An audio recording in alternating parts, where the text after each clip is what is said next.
పండ్ల తోటను కాపాడిన ఫలవీరులు. గోదావరి తీరాన ఉన్న ఒక చక్కని పండ్ల తోట రంగురంగుల పండ్లతో నిండిపోయి ఉంది. పిచ్చుకలు పారుతుంటే పిల్లలు నవ్వుతూ పండ్లతో ఆడుకుంటున్నారు. ఒకరోజు తోటకి శత్రువు వచ్చాడు. చిన్న కాదు పెద్ద కాదు, బగ్స్ గ్యాంగ్. తొలిచూపుకే మురికిగా కనిపించే ముళ్ళు పురుగులు తోటలోకి దూసుకొచ్చి పండ్లను తినేస్తూ చెట్లు ఎండిపోయేలా చేస్తున్నాయి. తోట భయంతో నిలిచిపోయింది. అప్పుడే వచ్చారు ఫలవీరులు. మొదటగా వచ్చాడు మైటీ మ్యాంగో. బగ్స్ నీళ్ళలా పరిగెడతారు, కానీ నన్ను చూసి పిల్లిలా పారిపోతారు. అతను తన జ్యూస్ బ్లాస్టర్ 9Kని ఆన్ చేసి బగ్స్ మీద తీపి మామిడి జ్యూస్ బ్లాస్ట్ చేశాడు. పురుగులు ఒక్కసారిగా తడిసి నలిగిపోయాయి. వెంటనే కెప్టెన్ కోకోనట్ అడుగు పెట్టాడు. స్నేహితులారా, కొబ్బరి నీళ్లతో కూల్ చేయాలి.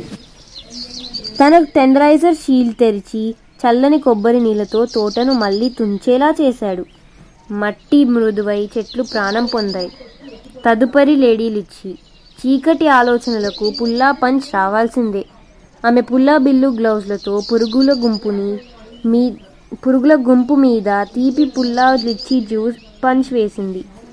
పురుగులు ఊసరవెల్లిలా అటూ ఇటూ తిరుగుతూ బుట్టల పడ్డాయి. ఇంకా స్టైల్తో ఎంట్రీ ఇచ్చింది సాసీ స్టార్ ఫ్రూట్. వెళ్ళు వెళ్ళు బగ్స్ బాబోయ్, నా తారల వెలుగుతో చుక్కలే కనిపిస్తాయి. ఆమె స్టార్ స్పార్కిల్ వ్యాన్తో మెరుపులా త్రిప్పి బగ్స్ గ్యాంగ్ను గమ్మత్తుగా తిప్పేసింది. కొందరు బగ్స్ డాన్సింగ్ స్టెప్స్లోనే పడిపోయారు.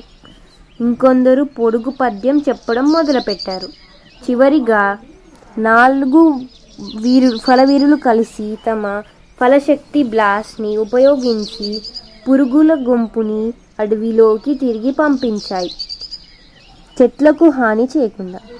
తోట మళ్ళీ తేజోవంతమైంది. పిల్లలు ఊరంతా జయగానం పాడారు. మామిడి కొబ్బరి లిచ్చి స్టార్ ఫలవీరులు నేడు మన సూపర్ స్టార్.